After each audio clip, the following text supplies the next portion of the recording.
Mentor ए के सिंह और आज फिर हम अपने देखेंगे सीटेट को, यानी कि सीटेट के संपूर्ण बाल विकास को देखेंगे। और सीटेट के संपूर्ण बाल विकास में हम क्या देख रहे हैं, क्वेश्चन आंसर के थ्रू हम जान रहे हैं बाल विकास को, यानी कि बाल विकास कहीं ना कहीं आपके जो 75 क्वेश्चन आपके पेडागोजी के आते हैं उसमें भी आपका कहीं ना कहीं मददगार साबित होता है। तो इसलिए आपको कहीं ना कहीं सीटेट के बाल विकास को जरूर करना चाहिए। और जब आप सीटेट के बाल विकास को कहीं ना कहीं समझ लोगे तो कहीं ना कहीं आपको सीटेट में एक दिलचस्पी सी उत्पन्न होने लगेगी और कहीं ना कहीं आपको ये पता चल जाएगा कि किस तरह से आपको ऑप्शन को काटना है और किस तरह से आपको ऑप्शन को बचाना है। तो चलिए आज के क्या है क्लास को शुरू करते हैं और आज का पहला क्वेश्चन देखते हैं। चलिए तो आज का पहला क्वेश्चन क्या कह रहा है, अनेक स्थितियों में विकास के विभिन्न क्षेत्रों में मानवीय क्षमताओं की व्याख्या करने में परस्पर प्रतिच्छेद करते हैं। यद्यपि विकास का कौन सा क्षेत्र प्रत्यक्ष रूप से बौद्धिक योग्यता जिससे कि यानी कि समस्या समाधान, आलोचनात्मक चिंतन और तार्किकता को स्पष्ट चर्चा करता है। तो जब आपको मैंने इस तरह का क्वेश्चन, यानी कि ये कोई ना कहीं आपका रिपीट क्वेश्चन है और रिपीट क्वेश्चन का मैंने आपको कहा था कि इसमें क्या होगा, क्रिएटिवनेस होगी, यानी क्रिएटिवनेस होगी तो क्रिएटिव जो नेस होगी इसमें क्या हो जाएगा, संज्ञानात्मक, यानी कि ये हो जाएगा आपका कॉग्निटिव। ठीक है, तो इसमें क्या हो जाएगा, कॉग्निटिव, यानी कि बुद्धि, चेतना, विचार एक तरह से समस्या समाधान के तौर पर आपको देखने के लिए मिलेगा। चलिए नेक्स्ट क्वेश्चन देखते हैं। नेक्स्ट क्वेश्चन क्या कहता है हमारा, चलिए दूसरा नंबर का क्वेश्चन देखते हैं। मानवीय क्षमताओं जैसे बुद्धि, समस्या समाधान और समालोचनात्मक चिंतन का सापेक्ष रूप से विकास के किस क्षेत्र के अंतर्गत अध्ययन किया जाता है। अब इससे पूछा आपने क्या, क्षेत्र, तो आपको फिर दोबारा क्या है, किसके ऊपर बात हो रही है, संज्ञानात्मक के ऊपर। संज्ञानात्मक क्या कहता है, संज्ञानात्मकता के क्षेत्र के बारे में कहता है। तो अभी आपको बिल्कुल वही क्वेश्चन करवाया और वही क्वेश्चन आपके सामने दोबारा आ गया, तो इसका आंसर क्या हो जाएगा, ऑप्शन नंबर सी। चलिए नेक्स्ट क्वेश्चन देखते हैं। विकास निम्न में से किस पर निर्भर होता है। तो विकास किस पर निर्भर होता है, आपको मैंने विकास की प्रक्रिया बताया था। विकास में क्या इंपॉर्टेंट होता है, विकास में आपके कहीं ना कहीं सारी चीज़ें होती है, यानी आनुवांशिकता इंपॉर्टेंट होती है, ठीक है, समाज इंपॉर्टेंट होता है, आस पड़ोस इंपॉर्टेंट होता है, और केवल वाली, कभी भी विकास का क्वेश्चन हो तो केवल वाले ऑप्शन एज इट इज काट दीजिए, तो आपके आंसर हो जाएगा ऑप्शन नंबर डी। चलिए नेक्स्ट क्वेश्चन देखते हैं। नेक्स्ट क्वेश्चन क्या कहता है आपका, चलिए नेक्स्ट क्वेश्चन देखते हैं। नेक्स्ट क्वेश्चन क्या है, पियाजे के संज्ञानात्मक विकास के सिद्धांत के अनुसार अध्यापक को किस अवस्था में क्रमबद्धता से संबंधित प्रश्न का हल करने के लिए देना चाहिए। अब जब आपके कौन सी स्टेज हो जाएगी, आपकी एक स्टेज होती है 7 से लेकर 11 वर्ष तक की स्टेज बताई गई है, यानी कि 11 वर्ष की स्टेज कौन सी है, अब आपकी हो जाएगी मूर्त संक्रियात्मक अवस्था, यानी कि देखो इस संवेदगामी होती है 0 से 2, ये होती है पूर्व संक्रियात्मक होती है 2 से 7, ये होती है आपकी 7 से 11, और औपचारिक होती है 11 से ऊपर की, यानी 11 से 15 तक की। तो आपको ये पता होना चाहिए कहीं ना कहीं इन सब चीज़ों के ऊपर आपसे कई बार क्वेश्चन पूछे गए, और ये कहीं ना कहीं एक तरह से रिपीट ही क्वेश्चन मान के चलो कि ये रिपीट क्वेश्चन हुआ है। चलिए तो नेक्स्ट क्वेश्चन देखते हैं। नेक्स्ट क्वेश्चन क्या कहता है, क्वेश्चन नंबर 5 देखते हैं। जीन पियाजे के संज्ञानात्मक विकास के सिद्धांत के अनुसार बच्चे के किस अवस्था में वस्तु स्थापित, यानी कि स्थापित समझना आरंभ, यानी कि एक तरह से समझना आरंभ कर देता है, और समझना जब आरंभ कर देता है तो कौन सी अवस्था होती है। अभी क्या आपको मैंने बताया कि 0 to 2, यानी कि 0 to 2, 2 to कितना 7, 7 to 11, 11 to यानी कि 11 to 15। अब इस अवस्था में क्या है, इसके यानी कि आत्म केंद्रित कब होता है, इस वाली अवस्था में, ठीक है, क्रमबद्धता किस में आती, इसमें आती है, अमूर्त तार्किक चिंतन किस में आता है, इसमें आता है, और लक्ष्य मुखी होता है तो पहले वाले में हो जाएगा। तो इसका आंसर क्या हो जाएगा, इसका आंसर हो जाएगा ऑप्शन नंबर पहला, ठीक है, ऑप्शन नंबर पहला हो जाएगा इसका आंसर।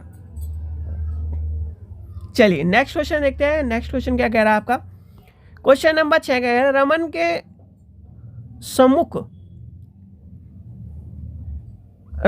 के सम्मुख इंजन की दुआ प्रस्तुत क्या है, इससे प्रतिक्रिया व्यक्त की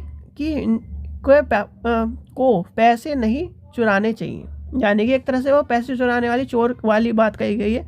तो अब क्या है, क्योंकि चोरी करना अपराध है और ऐसे करने से समाज की अवस्था यानी कि अव्यवस्था पैदा होती है। किस तरह की व्यवस्था पैदा होती है, कहीं ना कहीं नकारात्मक बात, यानी कि वर्तमान में रमन नैतिक विकास को किस अवस्था में देखता है। भाई ये क्वेश्चन पूरा पूरा रिपीट क्वेश्चन है आपको, और इसका आंसर आपको पता होगा। वो किसकी बात कर रहा है, लॉ एंड ऑर्डर की बात कर रहा है, यानी कानून और व्यवस्था के अधिविन्यास की बात कर रहा है।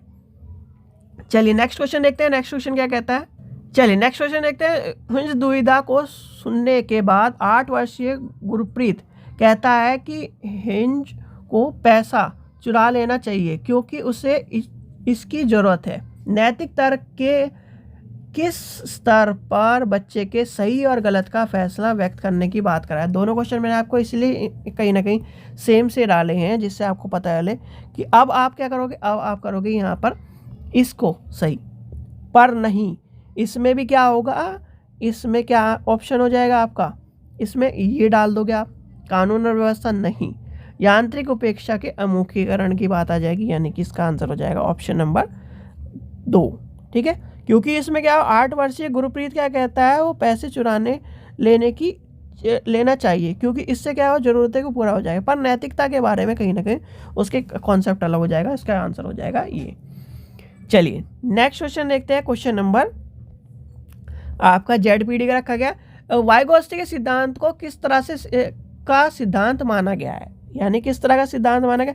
और वाइगोत्स्की का आपको ZPD वाला को, यानी कि ZPD क्या है, यानी कि जोन ऑफ प्रोक्सिमल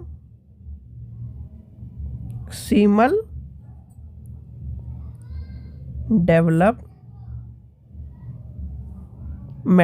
ठीक है, डेवलपमेंट के बारे में कहा है। तो इसका क्या आंसर हो जाएगा, इसका आंसर हो जाएगा सामाजिक सांस्कृतिक, क्योंकि वाइगोत्स्की किसके बारे में करता है, सामाजिक संस्कृति के बारे में ज़्यादा बात करता है। चलिए आगे चलते हैं, नेक्स्ट क्वेश्चन देखते हैं। क्वेश्चन नंबर नेक्स्ट हमारा क्या कहता है, चलिए नेक्स्ट क्वेश्चन क्या कहता है। एक विद्यार्थी ने दिए गए प्रश्नों को हल करने की चुनौती महसूस कर रहा है। वाइगोत्स्की के अनुसार इस स्थिति में एक अध्यापिका को क्या करना चाहिए। भाई चुनौती महसूस कर रहा है तो उसे क्या करना चाहिए, पुश करना चाहिए, यानी कि पुश क्या करना चाहिए, विद्यार्थी को अनदेखा करना चाहिए। अनदेखा वर्ड क्या हो गया आपका, नेगेटिव वर्ड है, तो कहीं ना कहीं अनदेखा तो होगा नहीं।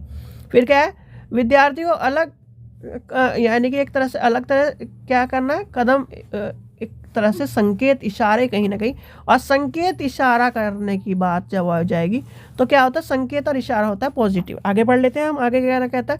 सीधे तौर पर जवाब क्या है, बताना चाहिए नहीं, तो क्या है सीधे तौर पर ये कहीं ना कहीं ये गलत हो जाएगा। तो इसके आगे का देखते हैं। और ये क्या है, दंडित करने वाली बात, तो दंडित करने वाली बात गलत हो जाएगी, तो इसका आंसर हो जाएगा ऑप्शन नंबर बी हो जाएगा। चलिए लास्ट क्वेश्चन देखते हैं। लास्ट क्वेश्चन क्या कह रहा है, एक प्रगतिशील कक्षा में विद्यार्थी को किस, तो क्या कह रहा है, एक प्रगतिशील कक्षा में विद्यार्थी को किस और केंद्रित होना चाहिए, तो किस और केंद्रित होना चाहिए, वह अपने सहपाठियों के प्रतिस्पर्धा के ऊपर, यानी कि इस तरह से हमें कहीं ना कहीं बच्चों को क्या है नकारात्मक रूप में नहीं डालना है, ये कहीं ना कहीं गलत हो जाएगा।